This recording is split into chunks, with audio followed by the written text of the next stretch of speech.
এক শয়তান জিন হইলো মনস্থির করছে যে পোলা পান্ডে ডর দেখাইব। বলেন কি? এখন ও চিন্তা করতেছে যে কিভাবে ডর দেখাই কিভাবে ডর দেখাই। ঠাস করে ওর মাথায় বুদ্ধি আছে কি যে আমি ঘুরা হই। এখন যা ভাবা তাই কাজ। ঠাস করে ঘুরা হয়ে পোলা পানের সামনে গেছে, সামনে যায় মনে করেন পিছা পাও দিয়ে লাথি দিতেছে যাইরে, আর দৌড় পারতেছে লেজ উঁচা করে। পোলা পান তো এটা দেখে খুব মজা পাইছে। अच्छा হাই হেরে কত সুন্দর ঘুরা। এখন পোলা পানের ভিতরে না ওই আমার বন্ধু আকাশ আসছিল ওই পুংটা শালায়। এই শালা কইতেছি কয় নো আমরা এই 8-10 জন মিলে ঘোড়ার পিঠে উঠি গে।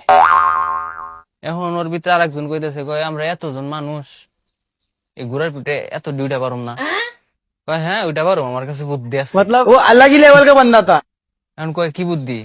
কয় উ যে দেখগা ক্ষেতের কোনায় একটা বড় বাঁশ আছে, এটা নিয়ে আয় দেশে কেম্বা উঠি। एक बार धोखा खा चुका हूँ। এখন ওই হালাই তো যায় বাঁশ নিয়ে আইছে, আনার পর আকাশের কাছে দিছে।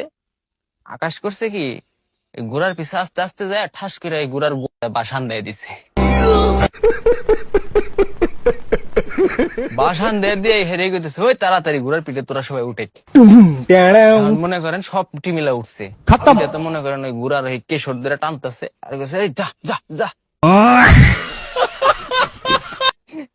এখন ওই জিন তো মনে করেন পড়ে গেছে বিপদে, কয় হাই আমি এলাম পোলাবান রে ডর দেখাইবে আর এই হালারাম বাস দিয়ে আমার পিঠে উঠছে। मैं गाली नहीं दे सकता। মাফ চাই ভাই মাফ চাই কইয়া ও পলাইছে অদৃশ্য হয়ে গেছে। এখন মোরাল অফ দা স্টোরি কি জানেন? সেটা হইতেছে পোলাপানের সাথে ভাই আপনারা পাঙ্গা নিতে চান, এগুলা ভাই বহুত পুংটা, ঠিক আছে? আরে আশেপাশে যদি কেউ এরকম পুংটা থাকে তারে মেনশন দিয়ে যায়, আমি তো দেখবো তারে। Okay.